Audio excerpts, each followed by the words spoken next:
So today we will solve some important question of past adjustment from NCERT book. ठीक है ना। तो NCERT की बुक है जो हमारे, उसमें अपन किसके आज कुछ क्वेश्चन सॉल्व करेंगे, किसके पास्ट एडजस्टमेंट के। ठीक है, पास्ट एडजस्टमेंट क्या होता है लास्ट वीडियो में मैं आपको बता चुका हूं। ठीक है ना, ठीक है। तो ये आप लास्ट वीडियो देख लेना कि आपका पास्ट एडजस्टमेंट क्या होता है, तो आप समझ जाओगे अपने पास्ट एडजस्टमेंट क्या होते हैं। ठीक है ना। तो आज कुछ क्वेश्चन करेंगे इसके। तो अपनी जो एनसीईआरटी की बुक है उसमें जो अपने क्वेश्चन दे रखे हैं पीछे, क्वेश्चन नंबर 37 से लेके 43 तक। ठीक है, तो अपने पीछे कितने टोटल कितने हो गए देख लो। टोटल कितने हो गए 7 क्वेश्चन हो गए लगभग। तो 7 क्वेश्चन के लगभग अपने क्वेश्चन दे रखे हैं पीछे, तो अपन सॉल्व करेंगे। ठीक है ना। मैं आपको सारे सॉल्व तो करवाऊंगा नहीं, इंपॉर्टेंट सारे सॉल्व करा दूंगा, बाकी इजी मैं आपको बोल के समझा दूंगा, आपको कोई प्रॉब्लम नहीं आएगी। बात समझ में आती है। ठीक है, तो पहले अपना क्वेश्चन नंबर जो 37 दे रखा है, कौन सा दे रखा है, क्वेश्चन नंबर जो 37 दे रखा है, पहले उसकी बात करते हैं। ठीक है ना। तो आज अपन अभी at present upon question number 37 की बात करते हैं। तो क्वेश्चन नंबर 37 क्या रखा है कि the firm of Harry Potter और अली। तो 3 पार्टनर है, हैरी है, पॉटर है और कौन है, अली है। ठीक है, इनका रेशियो भी क्वेश्चन में दे रखा है कि जो भी होता है इसको ये 2:1 में डिवाइड आपस में करते हैं, ये भी क्वेश्चन में साफ साफ कह रखा है। फिर आगे क्या रखा है कि दोबारा पढ़ रहा हूं, the firm of Harry Potter and Ali who have been sharing profit in ratio 2:1 have exceeded for the same year. ठीक है, मतलब वो पिछले सालों से इसी 2:1 में बांटते आ रहे हैं। ठीक है ना। But Ali wants that he should get equal share of the profit with Harry and Potter. वो हैरी एंड प्रॉफिट के बराबर इक्वल प्रॉफिट चाहता है। ठीक है ना, वो भी मेरे को भी उसको बराबर कर लो, क्योंकि देखो भैया इनके 2-2 है, तो ये चाह रहा है कि मेरे को भी 2 के बराबर, मतलब फिर 1-1-1 कर लो, ये चाहता है। ठीक है ना। तो भैया आगे से कर सकते हैं, कोई दिक्कत नहीं है, लेकिन ये आगे की बात नहीं कर रहा है। ये क्या कर रहा है, पॉटर क्या कर रखा है, profit with the Harry and Potter and the further विशेष that change in the profit sharing ratio, कि रेशो में चेंज करो, should be come into effect retrospectively. ठीक है, मतलब पिछले सालों से, रेट्रोस्पेक्टिवली मतलब पिछले सालों से उसको चेंज करो। अब पिछले तो बहुत सारे हो गए भैया, मतलब 10 साल चल रहे हैं पिछले, लेकिन पिछले साल आपको नीचे दे रखे हैं। फिर आगे क्या रखा है, वर फॉर द लास्ट 3 ईयर, मतलब पिछले 3 सालों के लिए बोल रहा है वो, कि पिछले जो अपने 3 साल दे रखे हैं ना, क्वेश्चन में दे रखे हैं अपने 2014-15, ठीक है, 15-16 और 16-17। ठीक है, तो ये अपने पिछले 3 साल दे रखे हैं। इसका मतलब अपना करंट ईयर कौन सा होगा, करंट ईयर यहां चल रहा होगा, मतलब अपना करंट ईयर होगा 17 और 18 होगा। तो अपना इससे पिछले 3 साल, तो इसका मतलब ही नहीं है, अपने को पिछले 3 साल दे रखे हैं। तो इनका प्रॉफिट भी दे रखा है 22,000, ये प्रॉफिट दे दिया, इसका ये प्रॉफिट दे दिया और इसका ये प्रॉफिट अपने क्वेश्चन में दे रखा है। बात समझ में आ रही है। ठीक है भैया, ये प्रॉफिट दे दिया। अब यहाँ पे एक बात समझना अच्छी तरह, अब ये बोल रहा है, फिर आगे कह रहे हैं एक बात कि क्या हो गए, हैरी और पॉटर क्या हो गए, इस बात से क्या हो गए, एग्री हो गए। तो भैया एग्री तो हो गए, कोई बात नहीं, अच्छी बात है, एग्री तो हो गए। लेकिन भैया आप ये तो दिमाग लगाओ, जो पिछले साल के जो आपको 3 साल के जो प्रॉफिट दे रखे हैं, उन प्रॉफिट को तो आपने डिस्ट्रीब्यूट कर लिया हो भैया, क्योंकि पिछले 3 साल के जो प्रॉफिट आपको क्वेश्चन में गिवन है भैया, ये क्वेश्चन है, ये प्रॉफिट आपके, इन प्रॉफिट को आपने 2:1 में डिस्ट्रीब्यूट करा होगा, नहीं करा होगा, डिस्ट्रीब्यूट कर लिया होगा भैया। बात समझ में आती है क्या। तो ये प्रॉफिट तो आपने डिस्ट्रीब्यूट कर लिया। ठीक है, मतलब ये पार्टनर के अकाउंट में क्या हो गया होगा, क्रेडिट हो गया, क्या होगा, क्रेडिट हो गया होगा। तो ये मैं एक डीपली चीज समझा रहा हूं, इसको समझ लो अच्छी तरह, कि आपने उस प्रॉफिट को बांट दिया भैया। ठीक है, और बांटने के बाद में अब वो कह रहा है कि भैया मेरे को तो पिछले 3 साल के प्रॉफिट में भी उसको भी बराबर करो, उसको भी 3 दिन इसमें बांटो। तो भैया उसको बांटने के लिए पहली बार तो प्रॉफिट है नहीं, क्योंकि प्रॉफिट तो आपने क्या कर लिया, प्रॉफिट का बांटोगे तो प्रॉफिट होगा पिछले 3 सालों का, तो पिछले 3 साल का प्रॉफिट तो भैया आपने अपने अकाउंट में क्रेडिट कर लिया। अब पिछले 3 साल मतलब आपके कैपिटल में ऐड हो गया होगा, जब ऐड ही हो गया तो प्रॉफिट तो है ही नहीं, यहाँ पे क्या नहीं है अपने पास में, पिछले 3 सालों के प्रॉफिट तो अपने पास है ही नहीं, बस खाली इन्फॉर्मेशन है, पिछले 3 साल का प्रॉफिट ये है। लेकिन एक्चुअल में आप दिमाग लगाओ, क्या आपके पास में प्रॉफिट है क्या एट प्रेजेंट में, सब प्रॉफिट तो है ही नहीं हमारे पास। क्यों, क्योंकि सब प्रॉफिट तो सर बढ़ चुके। तो भैया जब प्रॉफिट आपके बढ़ चुके तो भैया कहां से लाए फिर प्रॉफिट, क्या बांटे। तो भैया उस केस में करना पड़ेगा, आपको पिछले साल के प्रॉफिट को दोबारा अकाउंट से निकालना पड़ेगा। समझ गए, आपको क्या करना पड़ेगा, पिछले साल के जो प्रॉफिट आपने बांट दिए उनको दोबारा अकाउंट से निकालना पड़ेगा और फिर उसको 1:1 में डिस्ट्रीब्यूट करना पड़ेगा। बात समझ में आती है क्या। अब भैया तो इसका मतलब इसको क्या करना, अब देखो ये तो भैया गलती तो है नहीं भैया, ये कोई ओमिशन भी नहीं है, तो सर इसको क्या करें, तो भैया सर आप पास्ट एडजस्टमेंट क्यों बोल रहे हो? पास्ट एडजस्टमेंट किसका होता है? इंटरेस्ट कैपिटल डालना भूल गए, ड्राइंग डालना भूल गए, इंटरेस्ट ऑन ड्राइंग का लफड़ा हो गया, सैलरी डालना भूल गए, बहुत सारी चीज़ें क्वेश्चन में लिखना भूल गए आंसर के अंदर कैपिटल या पार्टनर कैपिटल अकाउंट में, ठीक है ना। तो उनका होता है पास्ट एडजस्टमेंट। तो भैया यहाँ पे इसका कोई पास्ट एडजस्टमेंट होगा सर? यहाँ तो कोई गलती थोड़ी है, ये तो भैया पूरा पिछला हिस्सा मांग रहा है। तो भैया वो ध्यान रखो, क्वेश्चन में लास्ट में एक चीज कह दी, so adjustment of the profit by mean of a single adjustment journal entry. आपको सिंगल एडजस्टमेंट जर्नल एंट्री करनी है भैया, ये बोल दिया क्वेश्चन में। बाकी भैया यहाँ पे कोई पास्ट एडजस्टमेंट की तो बात ही नहीं है, यहाँ कोई भूले थोड़ी है, आप तो पिछले 3 सालों के प्रॉफिट को निकाल रहे हो। लेकिन क्वेश्चन में साफ साफ बोल दिया कि भैया इस तरीके की तो ये है ना जो आपको चेंज करने, इस चेंज को पास्ट सिंगल एंट्री से करो। तो भैया इस केस में अपने को इसको पास्ट एडजस्टमेंट ही मान के करना पड़ेगा, बाकी कोई पास्ट एडजस्टमेंट तो है नहीं।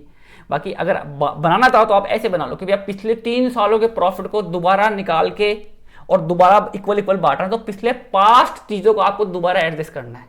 तो यहाँ पे ओमिटेड कोई चीज होती है, ये समझ लो कि कोई ओमिटेड कोई चीज है अगर पहले से, तो वो भी पास्ट एडजस्टमेंट भूल गए तो उसको सही करो। और यहाँ पे पिछले पास्ट एडजस्टमेंट को आप दोबारा रिपीट कर रहे हो तो भी क्या हो गया, आपके पास्ट एडजस्टमेंट को आप रिपीट कर रहे हो।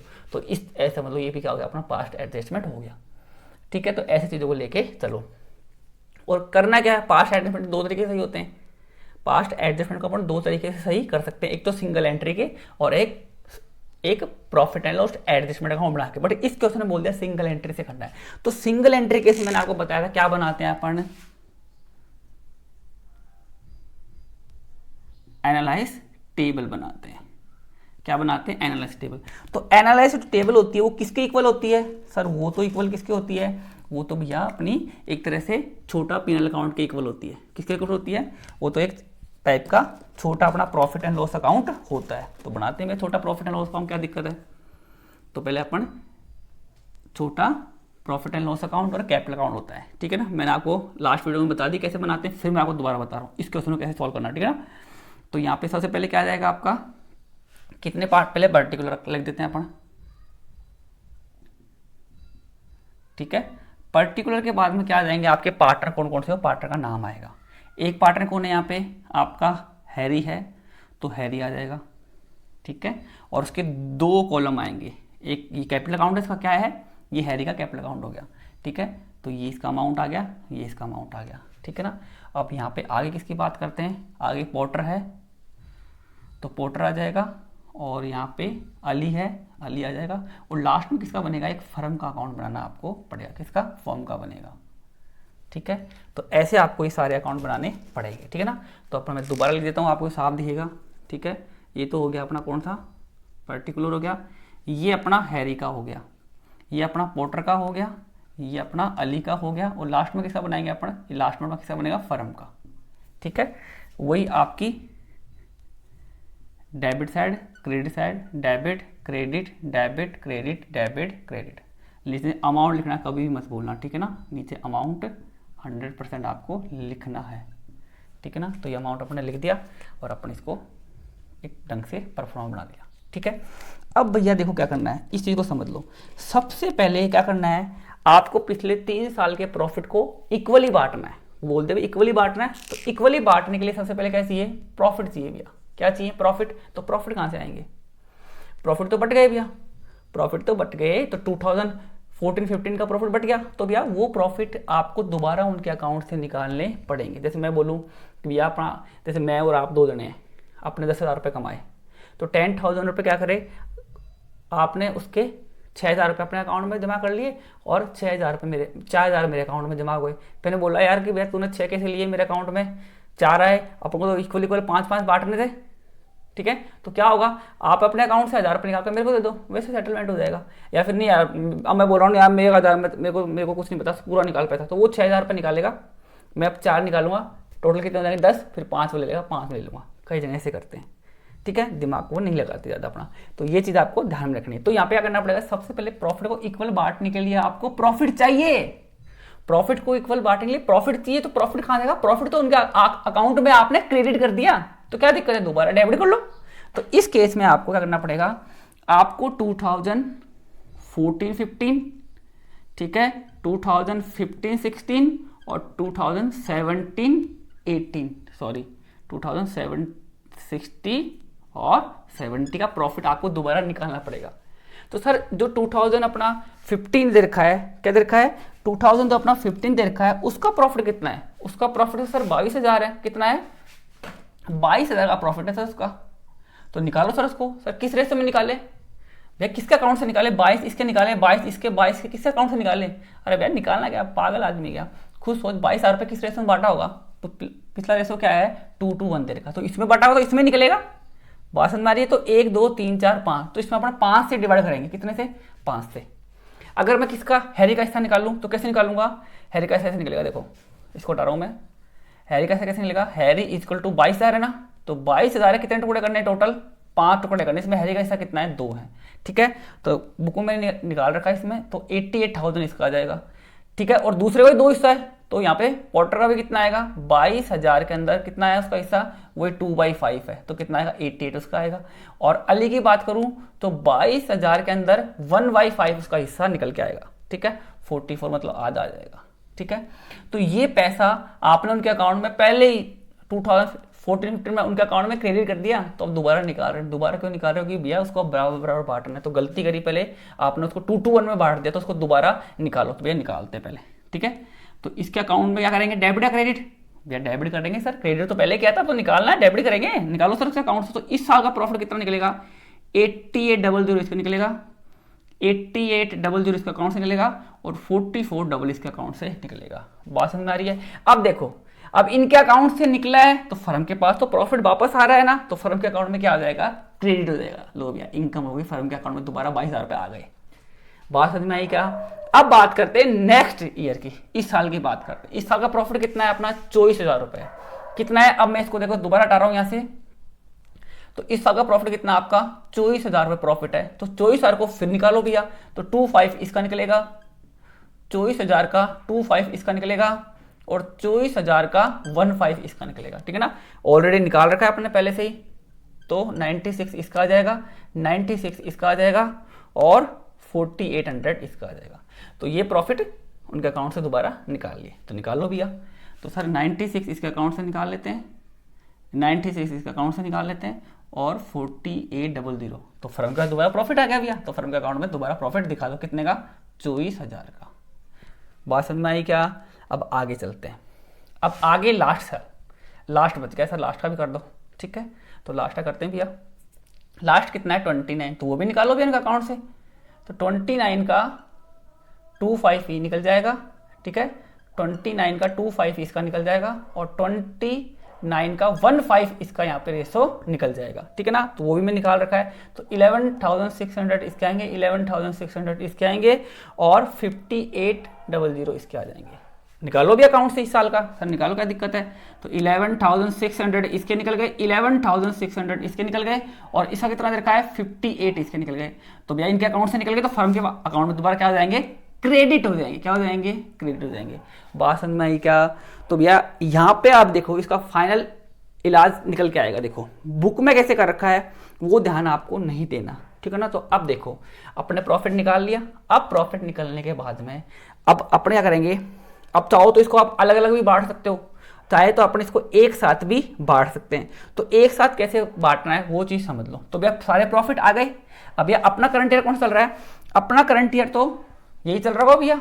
कौन सा था, ये लास्ट था। तो अपना करंट ईयर कौन सा होगा 17 और 18, ये अपना करंट ईयर होने वाला है, ठीक है। तो अब बिल्कुल सिंपल है बिल्कुल, और भी तो भैया कर देते हैं फटाफट, ठीक है। तो मैं कैलकुलेटर निकाल लेता हूँ एक बार, ठीक है। अब करते हैं भैया फाइनल टच, ठीक है। तो अब प्रॉफिट आ गया। तो सबसे पहले आपको पता है अब कोई कुछ है ही नहीं, अब तो सारे प्रॉफिट निकाल लिए, उनके अकाउंट में डेबिट करके फर्म के अकाउंट में दोबारा क्रेडिट हो गए। अब पार्टनर को बांट दो किस रेशो में, इक्वली। तो भैया अब ये नहीं करना कि इसको अलग बांट रहे हो, इसको अलग बांट रहे हो, इसको अलग बांट रहे हो, नहीं भैया। अब तो आपने निकाल लिए, आगे इकट्ठे हो गए, तो अब सारे प्रॉफिट को एक बार में 1-1-1 में डिस्ट्रीब्यूट कर दो। तो सबसे पहले क्या करेंगे अपन, इसका टोटल करेंगे लास्ट वाले कॉलम का, क्योंकि ये अपना क्या है, ये अपने एक तरह से क्या है अपना प्रॉफिट एंड लॉस अकाउंट। क्या है ये, एक तरह से अपना प्रॉफिट एंड लॉस अकाउंट अपना दे रखा है, ठीक है। तो करते हैं सर टोटल। तो 22 प्लस 24 प्लस 29, तो टोटल कितना आ जाएगा 75,000, 75,000 रुपये हो गए। अब भैया इधर भी होना चाहिए 75,000, इधर भी इतना होना चाहिए, ठीक है। तो भैया इस तरफ तो हो गया, तो बैलेंस कर दो भैया। तो यहाँ पे कितना आएगा 75,000 रुपये, 75,000 आएंगे। तो क्रेडिट साइड ज़्यादा आ रही, तो ये क्या है आपका प्रॉफिट है। क्या है वैसे ही प्रॉफिट है, हमको पता प्रॉफिट है, तो ये अपना क्या आ गया प्रॉफिट आ गया। क्योंकि भैया प्रॉफिट निकाला तो ऑब्वियसली यार 75 का प्रॉफिट होगा। तो इस प्रॉफिट को किस रेशो में 1:1 में डिस्ट्रीब्यूट पार्टनर को कर देंगे, ठीक है ना। तो बिल्कुल सिंपल है, इसमें तो दिमाग लगाने की जरूरत नहीं है, ठीक है। तो कितना हो जाएगा इसका आधा 75 का 3 से 25,000 रुपये। तो अब क्या करना है, इनके अकाउंट में आ गया प्रॉफिट तो इनके अकाउंट में क्रेडिट करना है। तो भाई 25,000 रुपये इसके अकाउंट में क्रेडिट कर दो, 25,000 रुपये इसके अकाउंट में क्रेडिट कर दो और 25,000 रुपये इसके अकाउंट में क्रेडिट कर दो। तो क्वेश्चन करते समय देखो 25 डाल ना, ऊपर देख लेना भैया, हाँ एच का इसका ए का ए जरूर ध्यान रखना, बाकी तो आप कर लोगे, कोई प्रॉब्लम आपको नहीं आएगी, ठीक है ना। अब ये हो गया, अब इनका टोटल कर देते हैं, ठीक है। तो इनका टोटल देख लो एक बार कैसे होगा, ठीक है। तो देखो 88,000 इसका इसका इसका, तो इसका टोटल कितना आ जाएगा 30,000, कितना आ जाएगा 30,000 रुपये इसका टोटल आ जाएगा। इसका 25 आ ही रहा है और इसका भी कितना आएगा 30 का 30 आएगा भैया, सेम ही आएगा। और इसका 25 का 25 आ गया, इसका इधर 25 आ ही रहा है, ठीक है। और इसका भी अपन टोटल कर लेते हैं, ठीक है ना। तो इसका टोटल कितना आ रहा है 15,000 रुपये, कितना आ रहा है 15,000 रुपये इसका टोटल आ रहा है। इसको बैलेंस नहीं करना, इसको बैलेंस नहीं करना, इसका तो बस आपको निकालना है कि फाइनल टच क्या आ रहा है, ठीक है। अब आगे देखना, अब बंद करते हैं और फाइनल क्या करते थे अपन, समझ में आ गया आपको कैसे किया। प्रॉफिट को पहले निकाला, डेबिट, आप सोचोगे यार डेबिट को क्या क्यों, प्रॉफिट डेबिट करोगे तभी तो प्रॉफिट आएगा, तभी तो उसको इक्वल बांटोगे, तो ये चीज ध्यान रखो। अब इसको बंद करते हैं, देखो अब कौन सी साइड ज्यादा आ रही है सर, ये तो डेबिट ज्यादा आ रही है, कौन सी डेबिट ज्यादा आ रही है, ठीक है।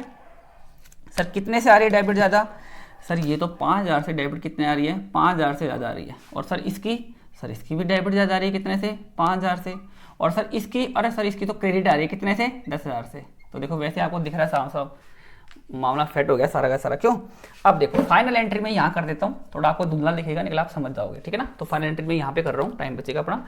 तो ये देखो एच का अकाउंट क्या हो रहा है, सर डेबिट ज्यादा आ रहा है, तो यहाँ पे क्या होगा हैरीज कैपिटल अकाउंट क्या होगा डेबिट होगा, क्या होगा हैरी कैपिटल अकाउंट डेबिट होगा, ठीक है। तो यहाँ पे कैपिटल क्यों आया, क्योंकि क्वेश्चन में नहीं पता फिक्स है या फ्लक्चुएटिंग है, ठीक है। अभी दो तीन क्वेश्चन आपको मैं अभी आज ही बताऊंगा जिसमें गलती होने के चांस बहुत ज्यादा रहते हैं, ठीक है ना, वो भी मैं आपको बताऊंगा, ठीक है ना। क्वेश्चन ईजी है, निकला आपको गलती होने का चांस कैसे रहेगा तो समझना एक बार। तो एच कैपिटल अकाउंट कर दिया, कितने से आ रहा है सर 5,000 से। उसके बाद में पी का सर पोर्टर का भी सर क्या आ रहा है कैपिटल अकाउंट क्या होगा डेबिट ही होगा, कैपिटल अकाउंट डेबिट होगा, कितने से 5,000 से होगा, ठीक है। 5 अब ओबियसली है नीचे हमेशा जो लास्ट बढ़ गया ना अली, उसका क्रेडिट 10,000 ही होना चाहिए, और देखो 10 ही आ रहा है, इसका मतलब अपना क्वेश्चन क्या है बिल्कुल सही है। कैपिटल अकाउंट कितना 10,000, बात समझ में आती है क्या। तो देखो ये क्या हो गया अपनी सिंगल एंट्री पास हो गई, तो ये क्वेश्चन नंबर अपना 37 पूरा हो गया, बात समझ में आती है क्या। तो 37 क्वेश्चन होने के बाद में अब देखो मैं आपको एक चीज़ और बता दूं, जो क्वेश्चन नंबर अपना अगला दे रखा है, क्वेश्चन जो अगला दे रखा है 38, उसको मैं पढ़ रहा हूँ समझना। मनु एंड सृष्टि दे रखी आ देता हूँ, पार्टनर एक तो मनु है और एक कौन है अपना सृष्टि 2 पार्टनर है, 3 कितने में दे रखे हैं 2 के अंदर वो पार्टनर है, ठीक है। अब नीचे उनकी कैपिटल भी दे दी, ठीक है। कैपिटल कितनी कितनी दे रखी है 30,000 तो मनु की दे रखी है, ठीक है, और 10,000 उसकी दे रखी है, ये क्या दे रखी है कैपिटल। और क्वेश्चन में ड्राइंग भी दे रखी है, ड्राइंग कितनी कितनी है 4,000 इसकी ड्राइंग है और 2,000 इसकी ड्राइंग है, ठीक है। और बाकी क्वेश्चन में आप लोगों को मतलब ही नहीं है ना। इंटरेस्ट ऑन जो ड्राइंग है, सॉरी हटा दूं मैं इसको, जो आपका इंटरेस्ट ऑन ड्राइंग है, ठीक है, उसकी रेट कितनी दे रखी है इंटरेस्ट ऑन ड्राइंग की दे रखी है 6% per annum. Interest on drawing, interest on capital की रेट कितनी दे रखी है 5% पर एनम दे रखी है, मतलब पूरे साल का लगेगा। और क्वेश्चन में आप ये दोनों ही चीज क्या हो गए भूल गए, ठीक है। अब इस क्वेश्चन में तो दे दिया कि लास्ट में आपने कितने रुपए कमा रखे हैं 5,000 का प्रॉफिट है जो आपने डिवाइड कर दिया पार्टनर के अंदर, ठीक है। तो निकल आपने क्या क्या चीजें, आपने 2 चीजें प्रोवाइड नहीं कराई, एक तो इंटरेस्ट ऑन ड्राइंग और एक इंटरेस्ट ऑन कैपिटल आपने प्रोवाइड नहीं करा, कोई बात नहीं भैया उसकी अपन कर देंगे। तो क्वेश्चन में साफ साफ कह रखा है कि आपको एक सिंगल एडजस्टमेंट एंट्री पास करनी है। तो सिंगल एडजस्टमेंट एंट्री के इसमें क्या बनाते हैं अपन एनालाइज टेबल बनाते हैं, उसके थ्रू अपन कर देंगे। तो इंटरेस्ट ऑन कैपिटल भी अपन डाल देंगे कि उनके क्रेडिट कर देंगे, फर्म के लास्ट में डेबिट हो जाएगा। और इंटरेस्ट ऑन कैपिटल है वो पार्टनर की तो क्रेडिट हो जाएगा, फर्म के डेबिट हो जाएगा। और इंटरेस्ट ऑन ड्राइंग फर्म के अकाउंट में क्या होगा क्रेडिट होगा क्योंकि इनकम और पार्टनर अकाउंट में डेबिट होगा। तो ये क्वेश्चन आप आराम से कर दोगे, कहीं प्रॉब्लम नहीं आने वाली आपको, ठीक है ना। 6% निकाल देंगे, 30,000 का 6%, 1,800 रुपये वो इंटरेस्ट क्रेडिट कर देंगे, और 10,000 का 6% कितने 600 रुपये वो अपन क्रेडिट कर देंगे, तो वो आप कर लोगे, कोई प्रॉब्लम नहीं है। इंटरेस्ट ऑन ड्राइंग की बात करें तो यहाँ पे देखो इस बंदे ने ये समझ लो, बाकी आप कर लोगे क्वेश्चन में आपको प्रॉब्लम नहीं आएगी, लेकिन मैं चीज़ मैं आपको समझा रहा हूँ। एक बंदे ने कितने रुपये निकाले 4,000 रुपये, एक ने निकाले कितने 2,000 रुपये, तो इस पर भैया इंटरेस्ट लेंगे कितना परसेंट 6% इंटरेस्ट लेंगे, इस पर भी कितना है वो 6% इंटरेस्ट सेम है। तो भैया क्वेश्चन में तो साफ साफ बोल दिया कि इंटरेस्ट को आप इंटरेस्ट ऑन ड्राइंग आपको 6 मंथ का मान के करना है, लेकिन अगर क्वेश्चन में नहीं कहता तो बिना कहीं भी ये 6 मंथ का ही निकलता। कैसे, वो चीज़ समझ लो, इंपॉर्टेंट ये चीज़ है, क्या है, बहुत इंपॉर्टेंट चीज़ है, ठीक है, समझना। अगर मैं आपको 10,000 रुपये उधार दूँ, आपको 10,000 मैंने उधार दिए, क्रेडिट पे दिए, मैंने बोल दिया कि भाई मैं तो 10% इंटरेस्ट लूंगा, कितना लूंगा 10% इंटरेस्ट लूंगा। अब भैया इसका मतलब ये है कि आप कितने दिन में यूज़ करो, मैं तो 10% लूंगा, अगर आप 2 दिन यूज़ करोगे तो भी 10% लूंगा, महीने भर यूज़ करोगे तो भी 10% लूंगा, कितने दिन में यूज़ करो, मैं तो आपसे 10% लूंगा, आज लिए अगर कल दोगे तो 10% ब्याज लूंगा भैया। 10% मतलब कितना हो जाएगा 1,000 रुपये, समझ में आ गई क्या। तो अगर आपने 10,000 रुपये लिए तो उसका 10% आपको 1,000 रुपये का क्या देना पड़ेगा, इंटरेस्ट देना पड़ेगा। तो भैया आप चाहे पैसा अभी दो कभी भी दो, तो रेट कितनी है 10%। अब ये नहीं दिया इसमें कि रेट पर मंथ है, वीकली है, कितनी है भैया, कुछ कहा ही नहीं क्वेश्चन में। तो भैया जब कुछ कहा ही नहीं है आपको, तो आप कभी भी पैसा निकालो भी आपको 10% देना है, बात समझ में आई क्या। तो इस क्वेश्चन में अपने को साफ साफ लिखा है कि रेट कितनी है, पर एनम है। पर एनम मतलब पूरे साल अगर आप यूज करोगे तो आपको 6% इंटरेस्ट देना पड़ेगा, ठीक है। तो भैया जब अगर पूरे साल की रेट दे रखी है, तो भैया अगर आपने 4,000 रुपये निकाले तो आपको पूरे साल का ब्याज देना पड़ेगा। यहाँ तो पता ही नहीं भी आपने पैसा कब निकाला, जब आपको पता ही नहीं है आपने पैसा कब निकाला, भी आपने 4,000 रुपये निकाले, नहीं पता कब निकाला, तो उस केस में ना आपका ना मेरा, अपन उसको मिड का माने कर देंगे। मिड का मतलब उसको 6 मंथ का निकाल देंगे। क्यों, जब रेट अपने को पर एनम दे रखी है, पर एनम मतलब यार अगर मान लें नहीं पता तो पूरे साल का 6% देना पड़ेगा, तो बहुत ज्यादा हो गया, और जबकि मेरे को पता ही नहीं अपन ने पैसा कब निकाला है, ना तेरा ना मेरा। अगर रेट पर एनम दे रखे तो उस केस में 6 महीने का इंटरेस्ट निकाल दिया जाएगा। कितने मंथ का, 6 महीने का इंटरेस्ट निकाल देंगे। बट अगर क्वेश्चन में यहाँ पे पर एनम नहीं दिया होता, बोलता 6%, इसका मतलब क्या हुआ कि भैया कभी भी पैसा निकालो, कोई रेट पर एनम नहीं है, कभी भी पैसा निकालो आपको तो 6% इंटरेस्ट देना पड़ेगा, कोई 6 महीने नहीं होगा। तो क्वेश्चन में अगर वो पैसा बंदा पैसे निकाल रहा है और नहीं दे रहा कब पैसा निकाल रखा, और रेट अगर पर एनम है तो आपको 6 मंथ का इंटरेस्ट देना पड़ेगा। क्यों, क्योंकि भैया पूरे साल का थोड़ी देंगे, ना तेरा ना मेरा, हम तो बीच का देंगे भैया, मतलब मिड का देंगे 6 महीने का। बट अगर क्वेश्चन में उसने ड्राइंग करी है, नहीं पता कब करी है, और रेट अपनी पर एनम दे रही, रेट सिंपल 6% दे रही, कोई पर एनम नहीं है, तो उस केस में जब पर एनम ही नहीं है तो पूरा साल ही नहीं है, जब पूरा साल ही नहीं है तो नीचे भैया आपको 12 तो करना ही नहीं है, समझ गए क्या। यानी कुल मिला के सिंपल सी ट्रिक ये याद रखो कि अगर बंदे ने 4,000 रुपये निकाले हैं तो उस पर 6% आपको इंटरेस्ट देना है ना, तो वहां पे कुछ भी नहीं देखा कि उसने इंटरेस्ट कब किया है, शुरू में किया एंड में कुछ भी नहीं करेगा, 4,000 रुपये निकालिए कह रखा है, तो उस केस में अपन 6% निकालेंगे। अब बात आती है कि आगे 6 महीने का करे या नहीं करे। तो अगर रेट पर एनम दे रखी है, पर एनम मतलब पूरा साल, तो पूरे साल में कितने, पर एनम मतलब पूरे 12 महीने होते हैं, तो नीचे 12 आ जाएगा, पर एनम मतलब नीचे 12 आ जाएगा पूरे साल का, और कुछ भी नहीं पता तो 6 महीने ना 13 नंबर 6 महीने का निकाल देंगे। लेकिन अगर रेट कितनी रखी है 6%, तो भैया 4,000 रुपये वही 6% इंटरेस्ट लगेगा। अब नीचे आगे पर एनम नहीं है ना, तो नीचे 12 नहीं आएंगे, मतलब आप सिंपल सा ऐसे सोल्व कर दोगे। तो ये ध्यान रखो, अगर क्वेश्चन में पर एनम दे रखी है तो फिर 6 मंथ का निकलेगा, पर एनम रेट नहीं दे रखी तो उस केस में डायरेक्ट 6% निकालो। क्यों, क्योंकि रेट 6% मतलब कभी भी निकालोगे 6% लेंगे हम, तो कभी भी निकालो आप 6% लेंगे, तो उस केस में मंथ का मतलब ही नहीं है ना भैया, डायरेक्ट निकाल दो। तो ये बात मैं आपको समझाना चाहता था, बाकी क्वेश्चन तो आप आराम से कर लोगे, कोई प्रॉब्लम नहीं आएगी। फिर भी नहीं आए तो मेरे को कमेंट करके बताना, मैं आपको समझा दूंगा, ठीक है। अब आगे चलते हैं, अगला जो क्वेश्चन दे रखा, क्वेश्चन नंबर आते हैं अपन, क्वेश्चन नंबर आते हैं 39 में। तो 39 क्वेश्चन भी आप आराम से कर लोगे।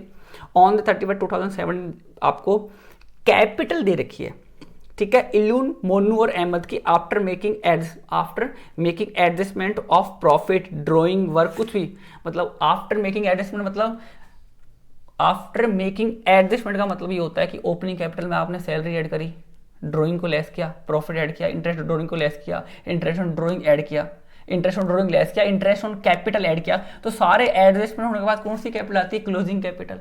तो हमको भी पता है भैया साफ साफ कह रखा है कि 31 और दे भी रखा है 31 मार्च को। अगर 31 मार्च नहीं भी कहता, अगर क्वेश्चन में बोलता कि इलुन की, एमक्यू और अहमद की एडजस्टेड कैपिटल दे रखी है कितनी, 80,000, 60,000, 40,000 रुपए, तो इसका मतलब कौन सी कैपिटल है भैया, तो क्लोजिंग कैपिटल। हमको पता है भैया एडजस्टेड कैपिटल क्या होती है, क्लोजिंग कैपिटल होती है।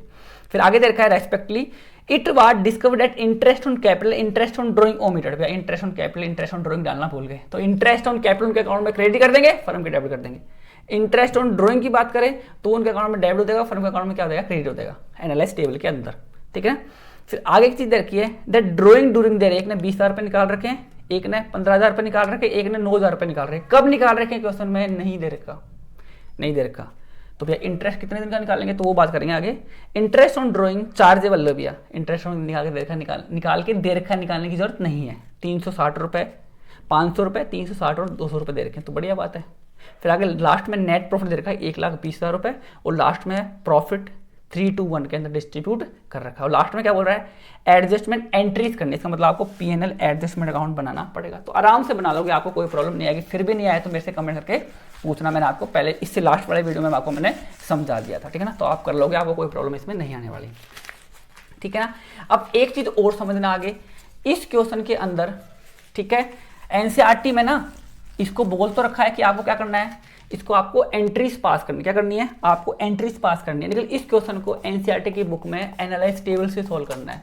तो आप इस क्वेश्चन को तो सॉल्व करो ना, तो एक काम करना, आप ये काम कर लेना कि इसको एंट्रीज कर लो ना, एंट्री कर लो कि भैया इस गलती की, इस जो interest on capital, interest on drawing भूल गए ना, इसकी आपको क्या करनी है, एंट्रीज नहीं करनी, एंट्री करनी, तो ये क्वेश्चन आपका हो जाएगा। बाकी एंट्री करने बैठोगे तो इसका आंसर नहीं आएगा, क्योंकि एनसीईआरटी में गलत कर रखा है, ठीक है। तो ये चीज आपको ध्यान में अच्छी तरह रखनी है, ठीक है। तो आगे बात करते हैं।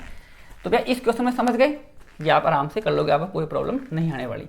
और इंटरेस्ट ऑन ड्रॉइंग तो निकाल के दे रखा है, 6 महीने का या उस महीना करने की जरूरत ही नहीं है, ठीक है। और वैसे भी इंटरेस्ट ऑन ड्रॉइंग और उसकी रेट वगैरह तो अपना क्वेश्चन में इंटरेस्ट ऑन 5% थी, मतलब दोनों की, इंटरेस्ट ऑन कैपिटल की दे रखी है, इंटरेस्ट ऑन ड्रॉइंग की रेट नहीं दे रखी। क्यों, क्योंकि इंटरेस्ट ऑन ड्रॉइंग अपन को निकाल के, इंटरेस्ट ऑन ड्रॉइंग की रेट नहीं दे रखी, क्यों, क्योंकि इंटरेस्ट ऑन ड्रॉइंग क्वेश्चन में निकाल के उसने अपन को दे रखा है। बात समझ में आती है क्या, तो ये क्वेश्चन आप आराम से कर लोगे, आपके कहीं भी प्रॉब्लम नहीं आने वाली, ठीक है। तो क्वेश्चन नंबर 39 होता है मेरी तरफ से, आप आराम से कर लोगे। निखिल भैया ध्यान रखना एक चीज, इंटरेस्ट ऑन ड्रॉइंग तो दे रखा है आपको, Nikhil interest on capital, sir interest on निकालेंगे सर, कैपिटल दे रखी 80,000 रुपए, 60,000, 40,000 दे दो रखी, निकालेंगे। अरे मूर्खो, वो क्लोजिंग कैपिटल है, क्या दे रखी है, क्लोजिंग कैपिटल दे रखी है क्वेश्चन में आपको। तो क्लोजिंग से आपको ओपनिंग कैपिटल निकालनी पड़ेगी। तो क्लोजिंग से ओपनिंग कैपिटल कैसे निकालते हैं वो मैंने आपको लास्ट वीडियो में समझा दिया अच्छी तरह। इस क्वेश्चन में मैं आपको एक की बता रहा हूँ, देखो इलू की बता रहा हूँ, इलेक्शन की। तो इसकी क्लोजिंग कैपिटल कितनी दे रखी है, 60,000 रुपए। तो क्लोजिंग कैपिटल में क्या ऐड करेंगे, ड्रॉइंग ऐड करेंगे। तो ड्रॉइंग किसका दे रखा है, इसका दे रखा है 20,000 रुपए ड्रॉइंग दे रखा है, तो इसको ऐड कर देंगे, तो 1,00,000 रुपए। और इसमें से किसको लेस करेंगे, प्रॉफिट को लेस कर देंगे, ठीक है, या एडिशनल कैपिटल को लेस कर देंगे। क्योंकि उसमें ओनली क्या दे रखा है, प्रॉफिट दे रखा है 1,20,000 रुपए। तो 1/20 में भैया ये नहीं पूरा 1/20 कर देंगे, नहीं भैया 1/20 में इसका हिस्सा निकालेंगे। तो 1/20 में इसका रेशो कितना है, 3:1 दे रखा है। तो 1,20,000 के अंदर इसका हिस्सा कितना है, 3/6 दे रखा है, ठीक है। तो 60,000 रुपए कितना आ जाएगा, 60,000 रुपए इसका प्रॉफिट आ जाएगा। तो इसकी ओपनिंग कैपिटल कितनी आ जाएगी, 40,000 रुपए। बात समझ में आ रही है क्या, इसकी ओपनिंग कितनी आ जाएगी, 40,000 रुपए आ जाएगी, ठीक है। और बाकी की ऐसे ही आप आराम से निकाल लेना। फिर ये जो आएगा इस पे इंटरेस्ट निकलेगा कितना परसेंट, ये आ गई मेरी ओपनिंग कैपिटल। तो ये ध्यान रखना, क्वेश्चन नंबर जो आपका 39 दे रखा है उसमें इंपॉर्टेंट क्या है, आपको ओपनिंग कैपिटल निकालना पड़ेगा, तो वो आपको निकालनी पड़ेगी, ठीक है ना। तो समझ गए आगे, ठीक है भैया आगे चलते हैं। अब आते हैं क्वेश्चन नंबर 40 के अंदर, ठीक है। समझना, Azad and Bani are they equal partner, they capital 40 और 80 कैपिटल दे दी भैया, ठीक है। Respectively after the old account the year has been prepared, it discovered that interest at 5% per annum, ठीक है, as provide in partnership agreement में कह रखा है कि आपको इंटरेस्ट ऑन ड्रॉइंग 5% देना है। Has not been credited to the capital account, capital account में आपने क्रेडिट नहीं किया, मतलब डालना भूल गए, सिंपल सी बात है, ओमिटेड हो गया, ठीक है। फिर आगे the capital account before distribution of the profit, profit बांटने से हो गया, ठीक है, बांटने मतलब before distribution profit. It is decide to make the adjustment, entry करनी, क्या करनी है, बिगिन द नेक्स्ट ईयर की आपको एंट्री करनी पड़ेगी। तो ये बहुत सिंपल भी, आराम से कर दोगे। इंटरेस्ट ऑन कैपिटल तो बोला है आपको, कोई सिंगल एंट्री करनी है तो एनालाइज टेबल बनाओगे, उसमें इंटरेस्ट ऑन क्या लिखोगे, कैपिटल लिखोगे। ठीक है, कितना कितना आपको देना है, 2,000 रुपये, 40,000 रुपये एक ही कैपिटल है, किसकी, 40,000 रुपये कैपिटल है उसकी, तो 40,000 का कितना परसेंट दे दोगे आप, वही 5% दे दोगे।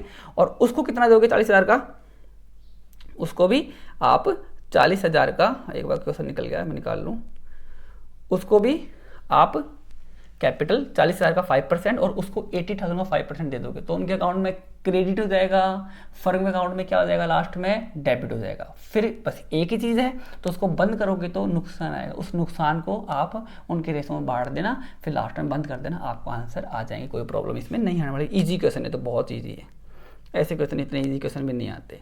फिर क्वेश्चन, तो देखिए इस वीडियो में अब तक अपन ने क्वेश्चन नंबर 40 तक डिस्कशन कर लिया, ठीक है ना। तो क्वेश्चन नंबर मैंने आपको 40 तक समझा दिया अच्छी तरह, ठीक है ना। अब नेक्स्ट वीडियो में अपन बनाएंगे, तो अभी इस वीडियो को कंटिन्यू करेंगे, तो यार क्वेश्चन नंबर तो 41 है, वो काफ़ी लंबा क्वेश्चन है, ठीक है ना, उसको ढंग से समझाना पड़ेगा, उसमें टाइम लगेगा। तो अब जो अपने क्वेश्चन 41, 43, 42 और 43 जो क्वेश्चन रह गए वो अपन नेक्स्ट वीडियो में डिस्कस करेंगे, ठीक है ना। तो आज के लिए इतना ही, थैंक यू। वीडियो अच्छा लगे तो लाइक करें, सब्सक्राइब करें, ठीक है ना, और शेयर जरूर करें, ठीक है ना। तो आज के लिए इतना ही, थैंक यू।